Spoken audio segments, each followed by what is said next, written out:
Hey everyone, welcome to episode 2 of Jumpstarter. The breakdown brings the breakthrough. So, I'm really excited for this episode because this is a theory that has been recurring in my life where whenever something crazy happens to me that hurts me or is a huge loss, or at least I think is a loss, ends up being a breakthrough towards what I needed and something that brought me to my highest self. So, every bad thing that has ever happened to me has been followed by something that I would have considered a miracle at the time. Whether it was a breakup, a friendship loss, job loss, breakdowns are followed by breakthroughs that will change your life for the better. And they'll bring you closer to your highest self. I stand on that. I feel like I'm a living example of that. I have so many stories that I'm going to talk about where that has happened to me, where it's impossible to not believe that, like, a breakdown is actually a good thing because every time it's brought me something better. I honestly now get excited after something challenging because I know something amazing is coming my way. So, starting with my first personal example, I'm going to take you way back to my good old high school days. I was a big athlete growing up. I played a lot of different sports, and that was just my life. Like, sports was my life. That was my identity. I played field hockey, basketball, track in like middle and high school, on and off at different years. And that was just, I felt like my identity was an athlete. That was all I really knew that I was good at the time. That was kind of, my friend groups were formed around that, and it was my identity. I feel like a lot of kids, especially in high school, identify with whatever their hobby or interest is at the time, and the friends that you make around that. That's pretty normal. So I originally thought I'd play field hockey in college. That was my favorite sport that I played. I loved field hockey so much. It was so much fun. There were a lot of great girls that I played with, a lot of great coaches I worked with, and I was on a really great team. So when I was in 10th grade, I was like starting to figure out, maybe I could do this in college. Like, I started reaching out to college coaches and communicating with them, and I just thought that that was my path, until the summer before 11th grade, when I was trying out for then varsity at the time. My high school had just come off of winning a state championship. This program was in very high spirits, and I had not a doubt in my mind that I'd be playing all fall. Like, this was my jam, whatever. And I ended up getting cut in 11th grade from a program that I had been a part of for years, and I was completely destroyed. That was really, really hard for my 16-year-old self to have, like, the one thing that was my identity, my favorite sport, just taken away from me overnight, without really any preparation, because I did not expect that to happen. And so not long after, like, the friends that I had in that program, I slowly became a little distant from. I didn't feel a lot of support from people in my life when that had happened, because for my 16-year-old self, that was pretty heartbreaking. Whole fall, I just was like, what do I do now? So during that time, after that little breakdown, I found new hobbies that I liked. I actually started a YouTube channel back then. I started getting really into art and music, and I didn't realize how much I was really good at those things as well. And it helped me see myself in a new light and learn new things about myself and find new interests that I had. And it also helped me lose a lot of fake friends, because I learned at that point that I had so many friends that really weren't my friend. It's funny because during that time after I'd gotten cut, I did end up practicing on my own and stuff, and then I was on the team my senior year, but it was not the same. It was still hard, and I definitely had a lot of insecurities with myself because of that. And so I had this friend who I was really close with, and we were on the same team and stuff, and after that whole thing happened, she started to not really act like my friend, and that really was not fun. And then later on, we just grew apart, honestly. We just really didn't talk. And then I find out a couple months later, before we're going off to college, her mom told my mom that apparently she wrote about me in her college admissions essay, about how me getting cut from the team and then working hard to get back on it my senior year, that inspired her so much. Meanwhile, the whole time she really did not support me much at all, and really wasn't there for me. That was really my earliest recollection of this whole concept, the breakdown brings the breakthrough. when that happened to me, because getting cut in 11th grade, I didn't realize how monumental that would have been to becoming who I am today, and learning, I am really resilient. I am persistent. And I work really, really hard. And that experience helped me learn that about myself. Now, moving on from high school, I started college, and I was in a relationship at the start of college. I actually was with a guy for almost 3 years. It was my first relationship. And the first year we were together was good, but then it slowly became a very toxic relationship, especially once we had gotten to college. And he treated me very poorly in the end, and I had such low self-confidence that I just kind of took it and didn't speak up for myself, stand up for myself, or leave him as soon as I should have. And he ended up taking advantage of me at a really low point in my life where I felt very lonely and insecure. And he kind of just used that against me, that I could never be with anyone better than him, and that I couldn't have friends, that he was all that I had. And he just treated me so poorly and just like dug the hole deeper that I was in, that like pit of being really just like sad and having such a low confidence. And so I was in that toxic relationship for a while until eventually I just couldn't take it anymore, and I finally started to build up some confidence in myself, and I broke up with him, like, officially. I tried before, but I never really stuck. This time it was like official. And although I had lost like this like really bad person in my life, I was still upset because I was grieving something that I had for years, and it was really all that I knew because I was young at the time. And I was still in college and figuring things out, and he would always just tell me that I had no friends, that no one would be there for me, that he was all that I had.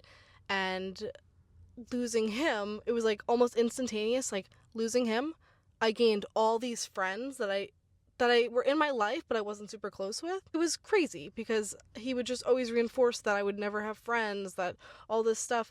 And then overnight, it's like I got all these friends just from breaking up with him. And it was because I had like a lot more confidence in myself. I knew who I was. Like, I built my own little identity, and I had friends that gravitated towards that and that energy that I was putting out. So, anyone who is in a relationship that they don't want to be in, please leave it immediately. You're not doing anyone any favors, yourself or your partner. That's something that I took a while to learn, because I would stay in relationships that weren't suiting me because I didn't want to hurt someone's feelings. I feel like I didn't have a real reason to leave them. But there's always a reason. If you're not happy, then leave. So yeah, leaving that toxic relationship that really caused me to break down had a breakthrough in that it helped me reinvent myself, become more confident, and really genuinely like love who I was at that point in my life. And I made a lot of great friends because of that. So next I wanted to talk a little bit about my teaching experience, because that is a big part of my life. And I will dive into this more on further episodes about my teaching experience. But early on when I was in college, I liked teaching, but I wasn't totally sure if it was for me, especially like freshman, sophomore year of college. And the college I went to did a great job of preparing us, where we had a lot of opportunities to learn in field work. It's where I did 25 observation hours, 240-hour immersion experiences, where it was like observation and student teaching combined, until my big student teaching. I had my observation, it was fine, and then I started my immersion experiences. So my first immersion, I was paired with this teacher who really did not like teaching, and she just made it really hard for me. She really did not want me there. I think maybe her admin pushed her to take on an immersion student from the college, and she was just really not nice to me at all. And she just hated teaching, would complain all the time. It honestly made me question like whether or not I wanted to stay in this. So the breakthrough of that whole breakdown that I had early on in my career was that it helped me create the mindset that I needed to be the best teacher that I could be. And I'm grateful for that. Fast forwarding to finishing student teaching and really starting my life and my career. And so I applied to probably like over 200 jobs. I'm not even kidding, like over 200 teaching jobs. I heard back from like maybe 15, 20, got interviews with like 5. And it was really disheartening. Like I felt really disheartened by that experience because I was so like passionate about teaching and I wanted to be a teacher so bad. And just having that be the job market around me and like feeling like I did so much and then it just is nothing compared to other people is really hard. And so eventually I did end up getting a job, and thank God I got the one that I want. Like there were so many that I didn't get that I thought I wanted so bad, and thank God I didn't get them because the job that I have now is literally my dream job. And I work at like the most amazing school with the best people, and I can't imagine if this wasn't my first teaching experience. Like it's been amazing and I am so grateful for that. So sometimes if you don't get something, it's probably because something better is waiting for you and the right thing is waiting for you. And I think we always think that we know what's best for ourselves, but sometimes we don't. And sometimes like the best is literally yet to come because you don't know about it yet. So next I wanted to dive into a little bit about friendships, because friendships come and go, and usually those losses tell us something about ourselves. And so recently I had a very close friend that I was close with for almost 5 years, honestly, I would say. And so she kind of just really changed a lot the last 3 months and completely switched up overnight to me. And then eventually, like the week of my birthday, she kind of was just like, oh, we can't be friends anymore. Like, I can't give you what you want in a friendship. And that was really hard for me at the time because I had no idea that, like, clearly she didn't want to be friends, and I had no idea that that was the case. Like, I honestly thought we were totally fine. And so that really was hard to hear that, like, just like that, we're not friends anymore. And in the time that followed that, I definitely had a little breakdown because of that, because I was like, I had no idea what had happened. Like, I thought we were such close friends, but clearly she had a different opinion about me that I didn't know. And so I've honestly become closer to myself than I have been in years. And it's helped me really become like the best version of myself. And I say that about a lot of experience because every loss that I've had has made me a better version of myself. But this one specifically, I feel different about because it's honestly made me feel so sure in who I am because I know I'm a good friend. And I've made mistakes in the past, but my intentions are always to do right by people. And this situation really showed me that, like, no matter how well you could treat someone, like, no matter how much love and energy and respect you put into someone, you give someone, sometimes it's just not meant to be. And not everyone is meant to stay in your life or be in your life. And I learned that with this one especially. But, like, the only person you have at the end of the day is yourself. Like, no matter who, what, you know, your relationships, your friendships, even your family, like, at the end of the day, the only person you have is you. So this breakdown of, like, losing this close friend was the breakthrough I needed to really be there for myself. Because I felt like I didn't have people there for me, so I had to be there for myself. It honestly put me in a position where I could not be there. And I've felt so much better. Like, I felt better about myself lately than I have in such a long time. And I've been seeing that reflected in my career, in my new relationship, in my other friendships. Like, I feel like the best version of myself. And I feel like I can give people more because I feel so solid in who I am. This friend is, like, all around this girl that she used to cry to me about how poorly that girl would treat her and how much she didn't like her. And now that's all she seems to be around. So that really just showed me how ingenuine she was, and that honestly losing her was not a loss. I can sleep really peacefully at night knowing someone so ingenuine is no longer a part of my life. And I'm really grateful for that. So I want to talk a little bit about relationships today. I have a lot of crazy relationship stories, but there's one in particular I wanted to talk about that I feel like really embodies the breakdown, brings the breakthrough. And so there was this guy that I was going out with for a month, and I really liked him. I thought, like, he was a good fit for me at the time, and things were really good. And then eventually, like, after a month of going out, he asked me to be his girlfriend. Set up, like, this nice picnic for us in a park, and with all this picture of us and flowers and this whole thing. and it was great. And then the next day I was at work. I remember it was like 8:45, 8:50 in the morning, and I get this long text from him dumping me over text. It was the first time I've ever been broken up with, and it was literally 12 hours after him asking me to be his girlfriend. He broke up with me over text while I was at work. um that was not fun, and I was just in complete shock because I had no idea that, like, I mean, he made it so, like, he just couldn't stop telling me how he wanted to be with me the night before, and then it was like the next morning that, like, no, I don't want to be with you, we should break up. And clearly he wasn't ready for a relationship, and I'm very happy that we're not in a relationship now. What's so crazy, and what I still think about really often, is that day, it was not a great day, because that happened at like 8:45 in the morning, and I just had to go on with my day, and it really was not fun. The next day, I come to work, and I work with a lot of different people, a lot of, service providers that come in and out.